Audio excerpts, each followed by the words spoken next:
It's good to have you guys back at SAC because you guys were through for the tour last time. The album hadn't dropped yet. Yes. So it's good to see you guys back and doing your thing. No doubt. You got a 68 tour stop tour going on right now? Yeah, this is like 23 or something like that out of 68. We got to do 68 in 74 days, so we moving. That's why we stay in shape.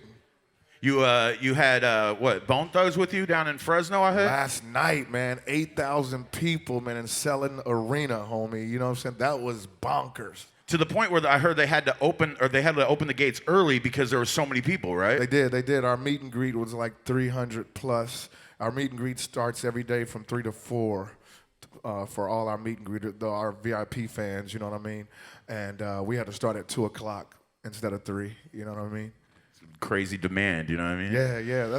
It's a wonderful thing so late in the game to still be on the incline, you know what I'm saying? Last year you were out here, and I read somewhere you were feeling depressed while you were on the road. You weren't feeling it? You had too much going on? Yeah, I was late on the storm, so the tour was not in support of the record like it was supposed to be. The way the rollout was supposed to be. I wanted it to be the perfect storm, so because of that, and because of it being a fall tour, our numbers suffered in some places early on in the tour, and that just takes you all the way down.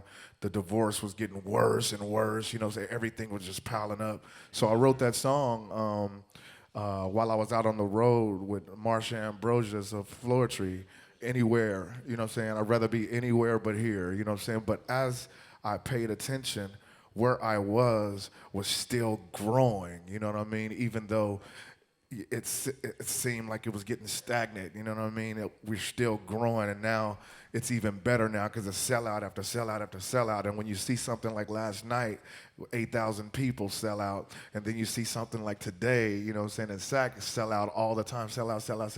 So that's a wonderful thing. I'm glad I'm here. Yeah. So you, when you're feeling like overwhelmed by everything like that, and you're on the road, how do you stay inspired to keep writing music? Well, I write my life. So like I said, I was going through that. If I don't write it, that's my therapy. Writing is my therapy. So if I don't write it down, you know what I'm saying, I'm going to go crazy. It's my therapy, and when I give it to my fans, it's their therapy as well. So, you know what I'm saying, it's a beautiful thing. Who else can we expect on the tour? Obviously, we got Stefan, we got Chris Calico. Who else is with you tonight? Yeah, man. I got myself, Chris Calico. I have Brother Lynch Hung, Sacramento. Sacramento, stand up. Sacramento. You know what I'm saying? You know, Brother Lynch Hung brought Dilemma.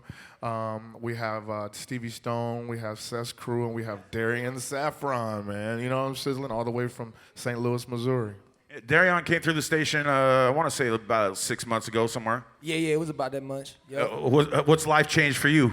Man, it's crazy, you know, when Tech actually found me, you know, I don't know if I told you before. Tell the story. They haven't heard it. Oh, well, yeah, you know, for anybody that doesn't know, I was actually homeless at the time. But music has always been my life, you know what I'm saying? My father brought me in at such a young age. So even when we were poor back in the day, we used to do music downtown St. Louis just to pay for the bills ever since the age of like 7. Then when I started chasing music on my own, I made it my goal. I said, I'm not gonna do anything but music. I don't care if I have to be homeless, what I have to do. And I think that's real strange for people to go off. Strange. You know what I'm saying? For real. So like anybody that says, I'm not gonna listen to what society says. I'm gonna do what I want to do because I know this is gonna work, and I pushed through it. And then when Tech actually found me, he changed my life. And now I'm on tour. I see all these beautiful faces, all these the wonderful energy when I jump on the stage. Is just it's therapy for me. You know what I'm saying? Because music is the only way I feel comfortable. Period. You know what I'm saying? That's his home. He told me the other day when we got off of our sold-out show in Denver, Colorado. It was 4,000 people, and he was like, man, that's where I belong, man. That's my home. I said, I know this. That's why you're here. You know what I'm saying? Yeah. So exactly how did that happen? How did that connection happen between you guys? Well, initially, Stevie Stone is one I've heard. Stone. Yeah. Initially, so there's Stevie Stone's hype man, Frizz, County Boy Frizz. I was actually signed to another label before Strange, and they brought through County Boy Frizz, and we made a few records. The first one was called Boo Thang, right? So Boo Thang, Stevie Stone ended up hearing that he wanted to buy it. That was off the Two Birds, One Stone album. That was the first interaction was strange. Then a couple months later, I'll say like 8 months later, we made Fall in Love with It in Body Rock. After that, I was out of my contract, and that's when Tech and them, they was like, yo, we need to contact this dude. They hit me up, and everything else is history. Blessings, man. Yeah, it's blessings so much. I'm going to do something totally different right now and break format. I want you to ask Chris a question. Chris, you ask him a question, and you ask Tech a question. When did you come up with that, man? You just came up with that. Because you guys right have now. the dirt on each other. That's why I You asked. just made that up right now. I saw that happen. I'm out of questions. I'm Yeah, out of questions. I saw that happen. I saw your head right there. Is this live? No. Oh, so we can curse? No, I'm joking. Okay. Oh, we can cuss? Okay. Okay, Chris. There's a bear shit in the woods. Oh, no. It's a pig's pussy pork. Yeah, bear shit's What in the could I woods. ask Chris? When you were in the movies with your kids, Okay. and Jonathan Davis from Korn FaceTimed you to write the hook for Starting to Turn, Okay. did it make you nervous that you No. had to talk to Jonathan Davis and tell him, or did it make you nervous when you had to call him back and say it wasn't right? That's when I was nervous. So yeah, what he's talking about is the song on his album Turn. Starting to Turn. Yeah, he's starting to turn. We got another song called We Turn, do have too. a song called Yeah, Turn. yeah, that's old. Yeah, I'm a tell. I'm a player. Turn, started to turn. Yeah, when he Tech called me that day when I was eating with my wife and my kids and was like, man, Jonathan Davis, Korn is gonna call you, man, because I told him I got the hook for that song, man, that you've been trying to sing. And the reason why he had to call him because I don't have an iPhone. Right. I'm an Android guy. You know what I'm saying? I'm Right. an Android What is guy. with that? Android. Who would have thunk Let me it? tell you why. Let me tell you why. What is his problem? Let me tell you why. Because iPhone hasn't fucking figured out how I can get my emails and downloads so I can listen to my beats Yeah. when I get my beats. Yes, Beats are they my do. life. Yes, they do. Beats are my life. I have to be able to download it right there when a nigga send me a beat and I listen to it right there. Boom, boom, boom, boom, boom. You know, everybody but me. True. Everybody but me. It's not true. That is true. It is not. You gotta do. You How can't do you what I think- do. How you think I got turned? I had it on my iPhone. I know, but what did you have to do to get it? What do you mean? You have to use the email app, though. Thank you. The Thank app you. comes with Android. No. This is not true. This is an iPhone It is. hater. Non-iPhone users think that. But I write my entire albums on my phone. On an Yeah, iPhone. fuck I ain't that. talking about Listen, that. goddammit. I'm talking about when Ben sends you a beat Yeah. to your phone, Yeah. you just push on it and it plays. Yes. You're lying, dude. I'm gonna do it. Hold on. I'm finna do it right now. Hold up. No, what did you have to do to do it? Nothing. You're lying, man. Listen, I'm gonna show you. You can't Finish your download it to story. your Finish phone, your though. story about Jonathan I'm gonna Davis. tell the story and do it at the same time. Look, when Seven sends me a track, look, the new beat right there, I press on it, He's not even looking. it plays. I'm looking. It plays. That's cool. You had to do something to do that. That must be the new shit that All I'm saying Steve is, Jobs came up with before he passed. You know what I'm saying? so listen. So I'm in the movies with the kids. He tells me that Jonathan Davis is gonna FaceTime me. I'm watching The Secret Life of Pets with my children. And Jonathan Davis pops up on my screen and I'm in the movie. I'm like, hold on one second. So I go outside and he's like, yeah, so what's going on with this song? And I go to the bathroom and sing this hook to him. All right, it's going, I am. In the bathroom at the In movie bathroom. theater. So people are coming in. It's a dude like taking a piss right like next to me, literally. And he's like, hey man, can I get a picture? I'm like, yeah, hold on one second. So I am. So I'm singing the hook to him. And then I go back in the movies with my family and I'm sitting there and he hits me back in like 20 minutes. You know what I'm saying? He's like, all right, I'm gonna send it to you. I'm like, cool. So he sends it to me. It plays immediately on the phone. And, he sent it to me. It plays immediately. And it was wrong. So I had to call him, but that's when I called Tech. I'm like, hey man, this dude sold, I mean, I know we're celebrities, we sell a lot of records or whatever, but this dude sold like millions of records and millions of records. So I'm like, I gotta tell this dude that he's wrong. You know what I'm saying? He's like, man, come on, man, you don't pull no punches ever, which I don't. And so I call him back, I'm like, hey man, how you doing? I'm back in the bathroom. It was wrong, dude, you gotta sing that. He's like, should I just correct the piece? I'm like, nah. Re-record the hook. You gotta say this, and you gotta say it like this, and you gotta swing it like that. You know what I mean? So, it ended up being dope. If you have, we actually open our show with it now, and it's like a super dope song. But you're right. You feel nervous when you gotta tell these motherfuckers 15 million, 20 million, whatever platinum record selling artists that where you're wrong. But they're going to make mistakes too. From the bathroom. That's the key From component. the bathroom. You know what I mean? Yeah, from the bathroom while people are over like this with their phones like. All right, your turn. Your question to Darian. Yep. What's up, man? Damn. How does it feel to be Darian's new father? Congratulations, How does it man. feel? He said Darian's a newborn daddy. It makes sense to me in my head. How does it feel to be a newborn daddy? And as Ted says, and be out on the road like your child is little, and you got to be out here now for this whole tour and be away from your child instead of being daddy. It's actually funny that you asked me that because I just posted something about my daughter. I can even read it right now. It's on my Instagram. And I said, basically, it's a long caption because I was in my feelings, so I can't really say everything. But I just felt like I was like, to any deadbeat fathers out there, I was like, how can you even do that to your child? Because I'm out here on the road and I can't even take a week being away from my daughter. You know what I'm saying? Like, it kills me. So I was like, to any deadbeat fathers out there, how can you even do that? Like, it pisses me off to think that you could really just leave your spawn. You know what I mean? So it tears me apart. But at the same time, like, I know I'm out here. I'm doing it for her. You know what I'm saying? All Exactly. this, everything is gonna come back. You know, I've done. There's been times when I spend my last dollar. You know what I'm saying? Just to invest into this. Right. Like I said, I was homeless before I did this, but I knew it was gonna happen.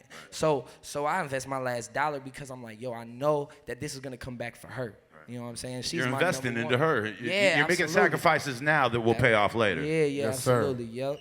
When things started going for you, and I mean really going, like when you were transitioning from kinda on to Tech N9ne, the Okay. Tech N9ne. Okay. How did you handle that, and how was it for you? How did I handle getting on? I don't want to sound like conceited or anything like that, you know what I'm saying? But in my mind, what on is for me, I ain't got there yet. You know Absolutely. what I'm saying?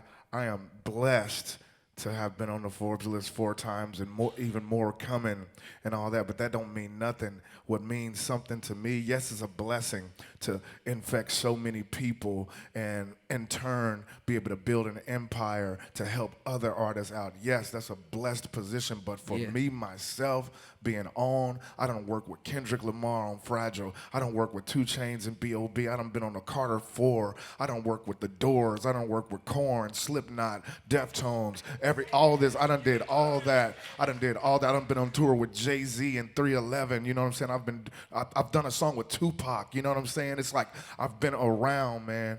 But this is not what me and Travis were talking about. It's even bigger. So my own is right around the corner. Yeah. But as I see it growing, I just thank God every day. That's what I did. I thanked God every day from coming from a gangbang neighborhood to the #1 independent rapper in the world.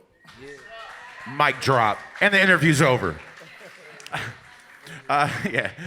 Travis, speak on him. How did that develop? Like, that was really, you guys developed the label together, correct? Yeah, we did, man.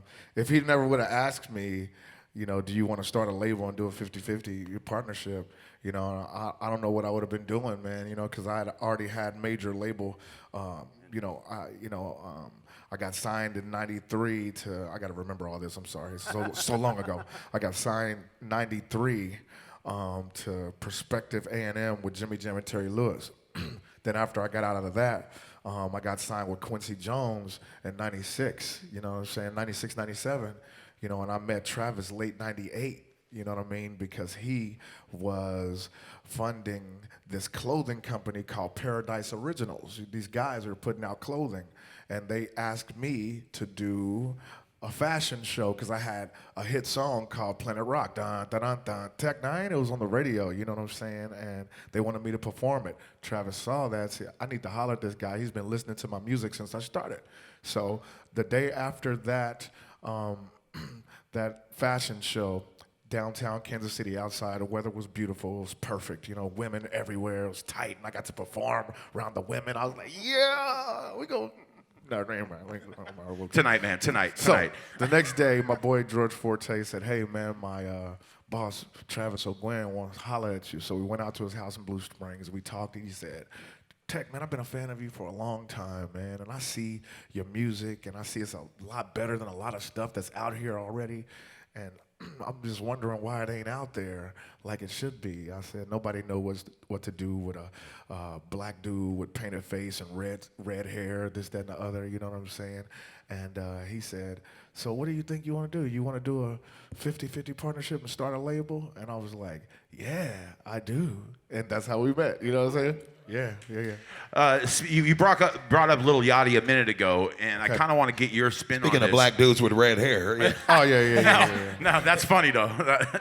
I can tell him something that dyeing your hair eats it away. Look It what turns happened. into this. And then you don't have a choice anymore, right? Exactly. You know what I'm saying? How do you feel about these new artists? You know, they call it mumble rap. Yeah. You're a lyricist, and you're very specific about your lyrical style. You're very clear with your words and precise with how you lay them out. Yeah. How do you feel about these artists with that mumble rap?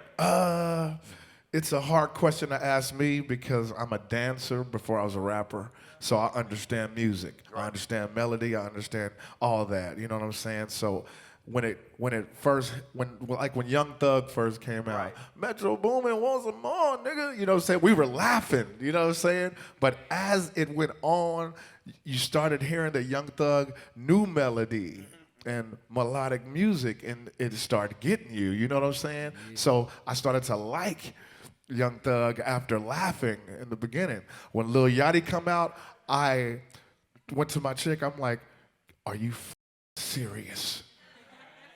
That's how I was. Right. I was like, are you no way. But it is. And it's melodic. Right. And you can't hate on broccoli. Right. You know what I'm saying?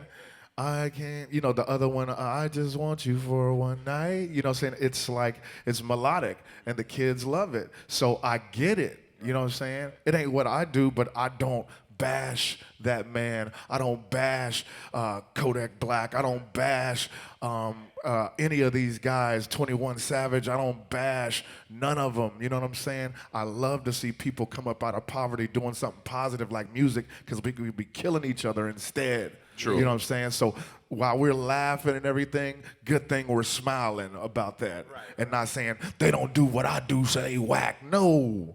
Because when you go to a club, you ain't trying to hear a nigga go, follow me all around the planet, I run the gamut on psychology. They can never manage to do damage with no apology. You know, you don't want to hear that at a club. You don't want to hear that. They all do. They all do. No. They want to hear this type of shit to make the hood go crazy on the interstate doing 180. You know what I'm saying? They want to hear that. They want to hear, boo, boo, I'm just trying to try. When haters do what they do instead, they hiding a lot. Laughing while we riding high, because we know that they ladies will let us slide in the pie. They want to hear that, dude. Y'all didn't know you were going to get a little mini performance, huh? So I get it. You know what I'm saying? I get it. I congratulate these brothers, man. You know what I'm saying? I just want to tell Lil Yachty, when you dye your hair, it's going to burn out, so be ready for it. That's the only suggestion you have. I did it some decades ago, and look at me now. Good thing I look good with a bald head. All right, ready? Make some noise for N9ne, Chris Calico, and Darion. Thank you. Thank you very much for coming out, you guys. We appreciate it. I buck you, then puff the tree.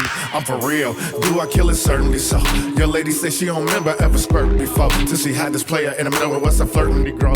I knocked her way down the couch from her Birkin ego. You heard it? I heard it. Let's give it up for the KC King, but I never want to get up and erase me. Sing when I get up and I'll be able to break these kings. Look at the N9ne.